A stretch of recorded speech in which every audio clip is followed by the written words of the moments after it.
Andrés, hoy la composición, independientemente de lo transitorio, la foto, me quedo con la foto, aunque parezca lejano, no lo es, pero digo, el ciudadano de a pie, quien está oteando esta entrevista, quien la vaya a ver después, y ¿de qué están hablando? Yo tengo que pagar el gas, totalmente entendible, como vos, como yo, como todos, pero digo, ¿se puede quedar medianamente tranquilo con esta foto que quedó de equilibrio, si es que existe tal cosa, con estos 20 miembros del Consejo de la Magistratura? ¿O vos crees que la dificultad en el consenso vaya a transformar al Consejo en un organismo de bloqueo permanente de cosas? Bueno, hay dos respuestas. Una respuesta que es la respuesta inmediata. En lo inmediato creo que se pueden quedar tranquilos porque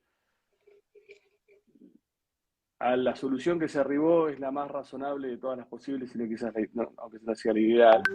Y después hay que Mm, ver cómo funciona. Cómo claro. funciona un consejo de 20 personas presidido por el presidente de la Corte Suprema de Justicia, que ha acumulado mucho poder en muy Uf, poco tiempo y no en base a consensos. Y así como el tío le decía a Peter Parker, eh, un gran poder genera una gran responsabilidad. Bueno, hay que ver cómo este gran poder que ha acumulado Horacio Rosati en tan poco tiempo, exento mm, de altos consensos, cómo lo asume. Si lo asume con responsabilidad, lo ejerce con responsabilidad o no. Porque va a tener que hacer una tarea muy importante para hacer funcionar el Consejo de la Magistratura con temas que están ahí candentes. El primer tema es, bueno, ya tenemos las ternas para votar, para elevarlas al Poder Ejecutivo, y que el Poder Ejecutivo elija uno y lo proponga al Senado, de Brugli y Bertuzzi, de los cargos de Brugli y claro. Bertuzzi en Comodoro Pi. Bueno, primer tema para ser tratado, entre una larga lista. Entonces, hay que ver cómo funciona este gran poder que ha acumulado. Quizás después veamos un funcionamiento óptimo en este periodo de transición y la presidencia de Rosati en ambos sentidos sea una presidencia positiva y transformadora. Hay que ver cómo va a funcionar. A mí a priori nunca me gusta hablar sobre lo que puede llegar a pasar porque en funcionamientos de órganos colegiados, porque es hipotetizar sobre algo que uno no tiene dato duro, uno puede llegar a hacer algún Claro. tipo de proyección, pero lejos está de tener un pronóstico o de poder acertar. Entonces vamos a ver cómo funciona. Para mí es un consejo de transición que tiene que ser reemplazado por una ley del Congreso que responda a los lineamientos del fallo de la Corte y para mí que eh, elimine esta capacidad que se le atribuye por ley al presidente de la Corte de ser automáticamente presidente del Consejo de la Magistratura, porque para mí es inconstitucional, porque rompe el equilibrio entre los estamentos, este, este mismo equilibrio que la Corte, que la Constitución requiere y que la Corte tomó para declarar la inconstitucionalidad de la ley, pues estás dando a una parte de un estamento, los jueces, una posición de privilegio respecto a otros estamentos. El presidente del Consejo tiene que ser designado por el plenario, donde todos los consejeros, provengan del estamento que provengan, tienen la misma capacidad de voto y la misma capacidad de decisión. Entonces, la Corte dentro del Consejo, como parte del estamento, ok.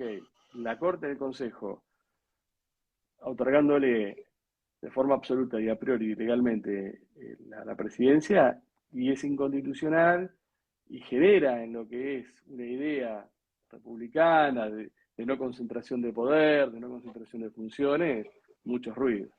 Más allá de la figura de Horacio Rosati, por el cual yo tengo el mayor de los aprecios, respeto, lo conozco hace un montón, tengo una gran estima intelectual particular, es hincha fanático de Boca, así que compartimos la misma pasión, por lo cual no es un tema porque hoy Horacio está como presidente. Yo le diría esto con cualquier presidente o presidenta de la Corte que sea presidente o presidente del Consejo de la Magistratura.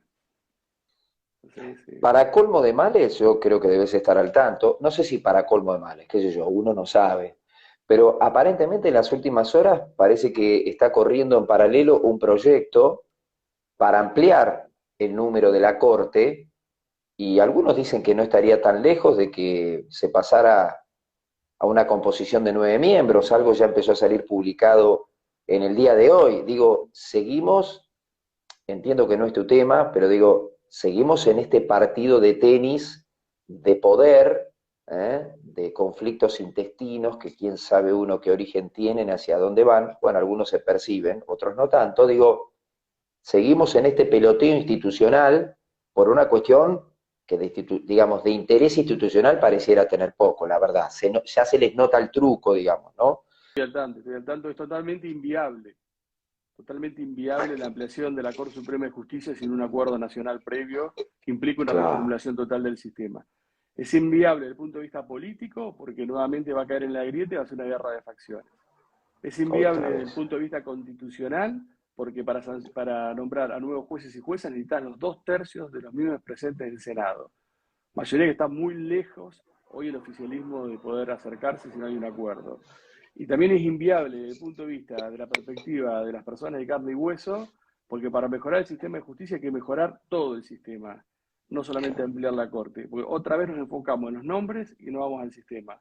Entonces, esto es totalmente, para mí, es totalmente inviable desde varias perspectivas esta idea de ampliar la Corte sin que exista un previo acuerdo nacional, entre gobierno y oposición, sin que esto sea una política pública y sin que se piense una reorganización total del Poder Judicial. Y hay que desterrar un mito también, que dice, no, las reformas del Poder Judicial deben venir desde adentro del Poder Judicial. Eso es un mito.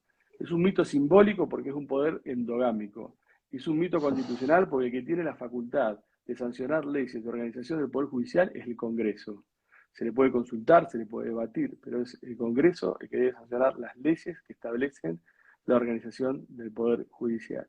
Entonces me parece que nuevamente estamos entrando en una discusión de facciones, de grieta, de gritos, de acusaciones cruzadas, que no lleva absolutamente nada a cambiar el estado y la situación actual. Más allá que yo considero que una corte de 5 es una corte chica, es una corte que disminuye ciertas variables que para mí son muy importantes, como por ejemplo el pluralismo ideológico, el federalismo, la paridad de género, por una cuestión de proporcionalidad aritmética.